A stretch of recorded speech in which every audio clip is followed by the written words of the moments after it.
Hello guys, welcome back to my YouTube channel. ಇವತ್ತಿನ recipe ಗರಿಯಾದ ಗೋಳಿ ಬಜ್ಜಿ. ಇದನ್ನು ಮಂಗಳೂರು ಬೋಂಡ ಅಂತಲೂ ಕರೀತಾರೆ. ಬನ್ನಿ ಹೇಗೆ ಸಿಂಪಲ್ಲಾಗಿ ಮಾಡೋದು ನೋಡೋಣ. ಆ್ಯಂಡ್ ತುಂಬ ಟೇಸ್ಟಿಯಾಗಿ ನೋಡಿ, ನೀವೇ ನೋಡ್ಬೋದು ಎಷ್ಟು ಕಲರ್ಫುಲ್ಲಾಗಿ ಬಂದಿದೆ ಅಂತ. ಬನ್ನಿ ಹೇಗೆ ಮಾಡೋದು ಅಂತ ನೋಡೋಣ. Welcome back.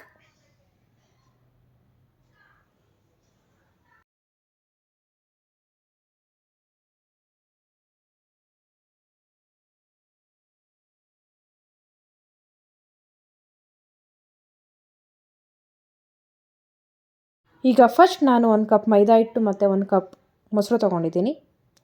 ಈಗ ನೆಕ್ಸ್ಟ್ ನಾನು ಸ್ವಲ್ಪ ಕಾಯಿ, ಒಂದು 7-8 ಹಸಿಮೆಣ್ಸಿಕಾಯಿ ಚಿಕ್ಕದಾಗಿ ಕಟ್ ಮಾಡ್ಕೊಂಡಿದ್ದೀನಿ, ಅರ್ಧ ಸ್ಪೂನು ಜೀರಿಗೆ, ರುಚಿಗೆ ತಕ್ಕಷ್ಟು ಉಪ್ಪು,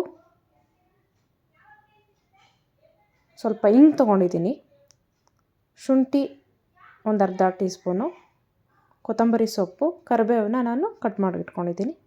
ಇಷ್ಟು ಐಟಮ್ ಇದ್ದರೆ ಸಾಕು, ನಾವು ಟೇಸ್ಟಿಯಾಗಿ ಮಂಗಳೂರು ಬೋಂಡ ಮಾಡ್ಕೋಬೋದು. ಈಗ ನೆಕ್ಸ್ಟು ನಾವು ಕಲಿಸ್ಕೊಳ್ಳೋಕ್ಕೆ 1 ಕಪ್ ಮೈದಾ ಹಿಟ್ಟು ತೊಗೋತಾ ಇದ್ದೀರಿ. ಒಂದು 2 ಕಪ್ ನಾನು ಮೈದಾ ತೊಗೋತಾ ಇದ್ದೀನಿ. ಅದಕ್ಕೆ ಈಗ ನಾನು 1 ಕಪ್ ಗಟ್ಟಿ ಮೊಸರು ಹಾಕೋತಾ ಇದ್ದೀನಿ. ಇದಕ್ಕೆ ನಾನು ಯಾವುದೇ ರೀತಿ ನೀರು ಮಿಕ್ಸ್ ಮಾಡ್ಕೋತಾ ಇಲ್ಲ. ಬರೀ ನಾನು ಗಟ್ಟಿ ಮೊಸರಲ್ಲಿ 1.5 ಕಪ್ಗೆ 1 ಕಪ್ ಮೊಸರು ಹಾಕಿ ನಾನು ನೀಟಾಗಿ ಇದನ್ನ ಮಿಕ್ಸ್ ಮಾಡ್ಕೋತಾ ಇದ್ದೀನಿ. ನೋಡಿ, ನೀಟಾಗಿದ್ದು ಚಪಾತಿ ಅದಕ್ಕೆ ಈಗ ಮಿಕ್ಸ್ ಮಾಡ್ಕೋತಾ ಇದ್ದೀನಿ.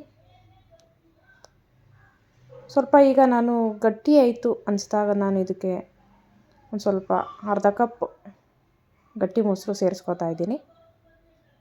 ನೋಡಿ, ನೀಟಾಗಿದ್ದನ್ನ ನಾವು ಬಜ್ಜಿ ಬೋಂಡ ಅದಕ್ಕೆ ಕಲಿಸ್ಕೋತೀವಲ್ಲ ಈಗ, ಅದಕ್ಕೆ ನಾನು ನೀಟಾಗಿದ್ದನ್ನ ಮಿಕ್ಸ್ ಮಾಡ್ಕೋತಾ ಇದ್ದೀನಿ. ನೋಡಿ, ನೀವೇ ನೋಡ್ಬೋದು.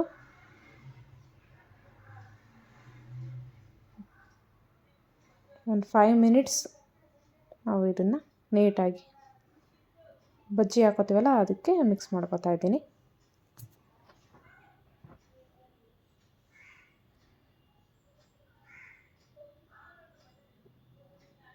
ಇದಕ್ಕೆ ಸ್ವಲ್ಪ ನೀರು ಸೇರಿಸ್ಕೋಬೋದು, ಬಟ್ ನಾನು ಗಟ್ಟಿ ಮೊಸರು ಎಂತಕ್ಕೆ ಹಾಕೋತಾ ಇದ್ದೀನಿ ಅಂದರೆ ಟೇಸ್ಟ್ ಚೆನ್ನಾಗಿರುತ್ತೆ, ಇನ್ನೊಂದು ತುಂಬ ಚೆನ್ನಾಗಿ ಬೋಂಡ ಬರುತ್ತೆ, ಅದಕ್ಕೋಸ್ಕರ. ನೋಡಿ, ಅದಕ್ಕೆ ಕಲಸಿ ಇಟ್ಕೊಂಡಿದ್ದೀನಿ. ನೆಕ್ಸ್ಟ್ ಈಗ ಅದಕ್ಕೆ ನಾನು ಹೇಳಿದ್ನಲ್ಲ, ಕಾಯಿ, ಹಸಿಮೆಣಸಿನ್ಕಾಯಿ, ಶುಂಠಿ,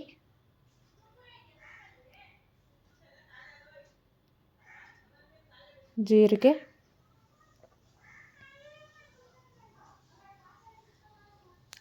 ಕೊತ್ತಂಬರಿ ಸೊಪ್ಪು, ಕರಿಬೇವು, ಈಗ ಸ್ವಲ್ಪ ಅಡುಗೆ ಸೋಡಾ ಹಾಕ್ಕೊಂಡಿದ್ದೀನಿ, ಒಂದು ಚಿಟಿಕೆ, ರುಚಿಗೆ ತಕ್ಕಷ್ಟು ಉಪ್ಪು. ಈಗ ನೀಟಾಗಿದ್ದನ್ನ ನಾನು ಮಿಕ್ಸ್ ಮಾಡ್ಕೋತಾ ಇದ್ದೀನಿ.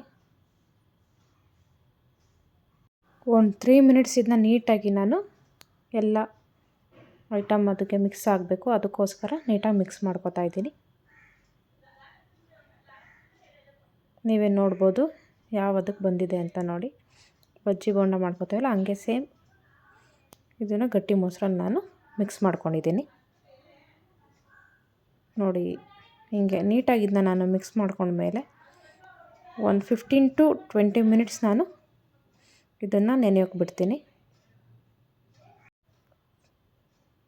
ಈಗ 20 ಮಿನಿಟ್ಸ್ ಆಗಿದೆ. ಈಗ ನೀಟಾಗಿ ಒಂದ್ಸಲ ಮಿಕ್ಸ್ ಮಾಡಿಕೊಂಡು ನಾನು ಆಲ್ರೆಡಿ ಎಣ್ಣೆ ಕಾಯೋಕೆ ಇಟ್ಟಿದ್ದೀನಿ. ಎಣ್ಣೆ ಕಾದ್ಮೇಲೆ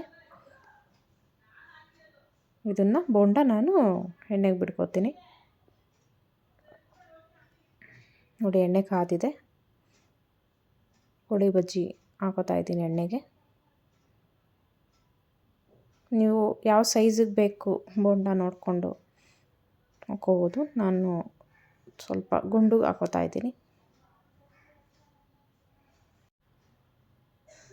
ನೋಡಿ, ಸಾಫ್ಟಾಗಿ ನೋಡಿ ಈ ರೀತಿ ನಾನು ಎಣ್ಣೆಗೆ ಇಟ್ಬಿಟ್ಟಿದ್ದೀನಿ. ಈ ನೀಟಾಗಿ ಈಗ ಇದನ್ನು ತಿರುಗಿಸ್ತಾ ಇದ್ದೀನಿ. ನೋಡಿ ನೀಟಾಗಿ ಇದನ್ನು ಒಂದು ಮೀಡಿಯಮ್ ಫ್ಲೇಮಲ್ಲಿ ನಾನು ಬೇಯಿಸ್ಕೊತಾ ಇದ್ದೀನಿ. ಒಳಗೂ ಕೂಡ ಬೇಯಬೇಕಲ್ಲ, ಅದಕ್ಕೋಸ್ಕರ ನಾನು ಮೀಡಿಯಮ್ ಫ್ಲೇಮಲ್ಲಿ ಬೇಯಿಸ್ಕೊತಾ ಇದ್ದೀನಿ. ನೋಡಿ 1-2 ಮಿನಿಟ್ಸ್ ಒಂದ್ಸಲ ನಾವು ಹಿಂಗೆ ಮಿಕ್ಸ್ ಮಾಡಿಕೊಂಡ್ರೆ ಸಾಕು. ನಾರ್ಮಲಾಗಿ ನಾವು ಬಜ್ಜಿ ಬೋಂಡ ಹೆಂಗೆ ಕರಿತೀವೋ ಹಾಗೆಯೇ ಇದು ಮೀಡಿಯಮ್ ಫ್ಲೇಮಲ್ಲಿ ನಾನು ಬೇಯಿಸ್ಕೊತಾ ಇದ್ದೀನಿ. ನೋಡಿ 1 ಮಿನಿಟ್ಸ್ಗೆ ನಾನು ನೀಟಾಗಿ ಮಿಕ್ಸ್ ಮಾಡಿಕೊಂಡು ಸ್ವಲ್ಪ ಗೋಲ್ಡನ್ ಕಲರ್ ಬರೋವರೆಗೂ ನೀಟಾಗಿ ಫ್ರೈ ಮಾಡ್ಕೊತಾ ಇದ್ದೀನಿ. ನೋಡಿ ನೀಟಾಗಿ ಗೋಳಿ ಬಜ್ಜಿ ಬಂದಿದೆ, ಎಷ್ಟು ಕಲರ್ಫುಲ್ಲಾಗಿ ಬಂದಿದೆ. ಇದನ್ನು ತೆಗೆದಿಡ್ಕೊತಾ ಇದ್ದೀನಿ. ಎಣ್ಣೆ ಕಡಿಮೆ ಹಾಕ್ಬಿಟ್ಟು ಎತ್ತಿಡ್ಕೊಂಡ್ರೆ ಬಜ್ಜಿ ಸಿಹಿಯಲ್ಲ, ಅದಕ್ಕೋಸ್ಕರ. ಈಗ ನೆಕ್ಸ್ಟ್ ನಾನು ಇನ್ನೊಂದು ಒಬ್ಬೆ ಬಿಡ್ಕೊಂಡಿದ್ದೀನಿ. ಇದನ್ನು ಕೂಡ ಸೇಮ್ ಈಗ ಮಾಡಿದ್ನಲ್ಲ ಹಂಗೆ ಮಾಡಿ ನೀಟಾಗಿ ಮೀಡಿಯಮ್ ಫ್ಲೇಮಲ್ಲಿ ಬೇಯಿಸಿಟ್ಕೊಂಡು ನಾನು ತೆಗೆದಿಟ್ಕೋತೀನಿ.